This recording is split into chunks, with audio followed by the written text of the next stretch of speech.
We're going to continue our discussion on proportions and how they deal with geometric figures, and particularly with triangles. There's so much we can do with triangles and proportional parts and figures and so forth and so on.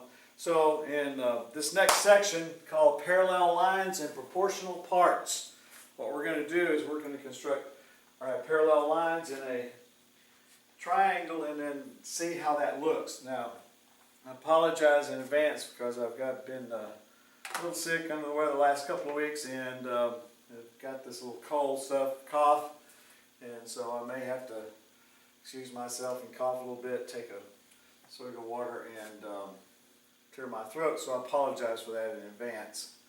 Okay, one of the things that we need to look at on this is triangle proportionality theorem. Okay? Triangle proportionality theorem says if a line is parallel, this is a parallel symbol, to one side of a triangle, and it intersects the other two sides in two distinct points, then it separates these sides into segments of proportional lengths. Okay? I find it hard to understand these things without a picture, so we're going to talk about a couple of pictures. Say it again. If a line is parallel in a triangle, if a line is parallel, this is a symbol for parallel, to one of the sides of the triangle, and it intersects the other two sides in two distinct points, not at a vertex, okay, but in two different distinct points, then it separates those two segments or those two sides into proportional lengths. Now also the converse is true. Now what would the converse be? If a line segment separates two sides, if a line segment intersects two sides of a triangle in distinct points and separates these sides into segments of proportional lengths, then the line is parallel to the third side. Okay, to the other side. So that's what we're talking about. Okay? Talking about the converse. In other words, putting this part down here up in the if and then stating the parallel. So we're going to look at both of these and show you what's true. Here we have a triangle. We're given that triangle, two of the sides of that triangle are intersected or connected by a line segment. And they're connected in two distinct points. In other words, these points right here, this one right here, and this one right here, are not the vertices or the corners.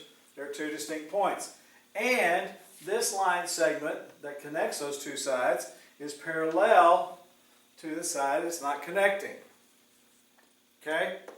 So it's parallel to one side, meets this condition, intersects the other two sides in distinct points, then it separates these two sides into segments of proportional lengths. Okay, so let's look at it. Basically what that's saying is if I have this section here, and we'll call it A, this little section here, call it B, this section, this side over here, X, and this little section, Y, then I can set up a ratio of A to B and a ratio of X to Y, set them equal. That is a proportion. So I can say A is to B as X is to Y. Or the ratio of A to B is the same as the ratio of X to Y. Notice this goes here, these two go here. Or I could also say A is to X as B is to Y. So A has the same ratio to X as B has to Y. Okay? So if I have two parallel lines in a triangle, they meet the conditions of this theorem. Okay? It's parallel to one side, connects the other two sides in distinct points, then it separates those two sides into proportional lengths. Okay? And this is how we would set that up. Now, say the converse is also true, so let's look at it. Here we're given triangle ABC and BCD. And we have a line that connects AC to CE at point B and at point D. Okay? At distinct points, not at their vertices, not at the corners. and it separates this AC into two segments. R and S, it separates EC into two segments, U and V. Now, if we make the statement, R is to S as U is to V, R has a proportional to S as U is to V, or if R is to U as S is to V, then we can make the statement AE, segment AE, is parallel to segment BD. Okay?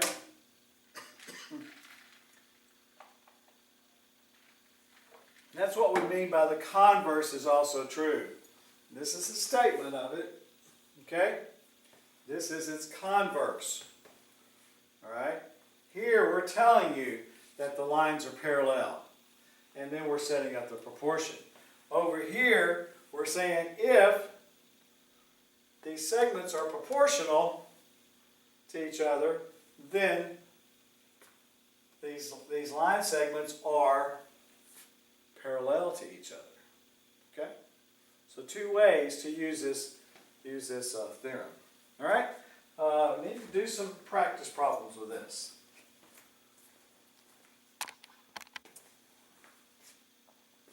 We have one more theorem we need to look at before we do some sample problems. This is a very special case of the triangle proportionality theorem. Okay? And it's called the triangle mid-segment theorem. Let's look at it. It's, like I said, a special case of this triangle proportionality theorem. A mid-segment of a triangle is parallel to one side of the triangle. It just makes a statement. If we have a mid-segment, it's parallel to one side of the triangle. And its length is 1/2 the length of the side that it's parallel to. Now let's talk about a mid-segment. A mid-segment is a segment of a triangle that connects the midpoints of two sides. Okay? Let me say it one more time. A mid-segment of a triangle is a segment that connects the midpoints of two of its sides. Okay? All right. So let's look at this. What do we have here? Notice that AC, B divides AC into two congruent parts. AB is congruent to BC.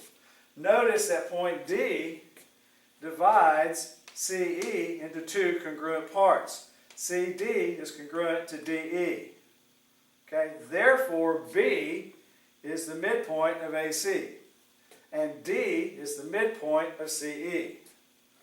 Therefore, BD is considered a mid-segment of triangle ACE. It's a mid-segment. It connects two midpoints of two sides. Okay? All right, and because of that, notice that this is 1, 2. This is to this one, 1 to 2, 1 to 2. Therefore, this doesn't have any choice but to be half the length of this.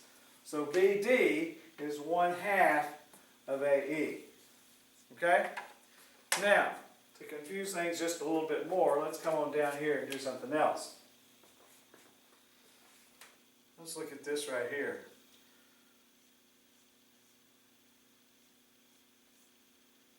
Let's say that we have F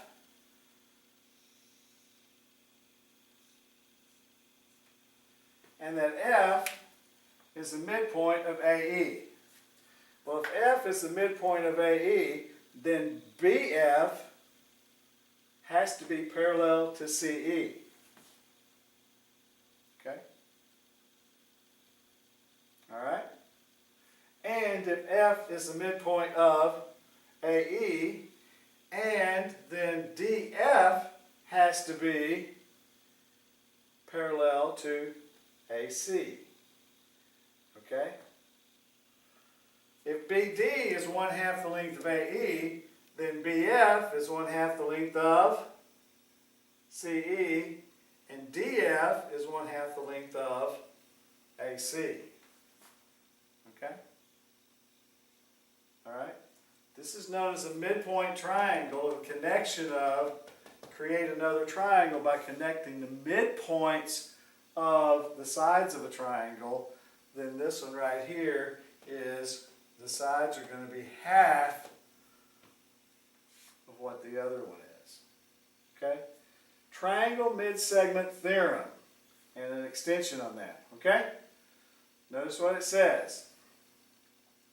BD is going to be parallel to AE. Why? Because it connects the midpoint of the other two sides.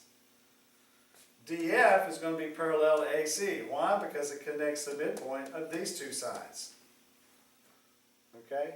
BF is going to be parallel to CE. Why? Because it connects the midpoint of these two sides. Alright?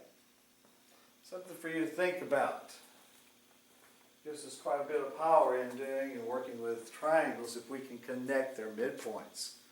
Now let's try some samples.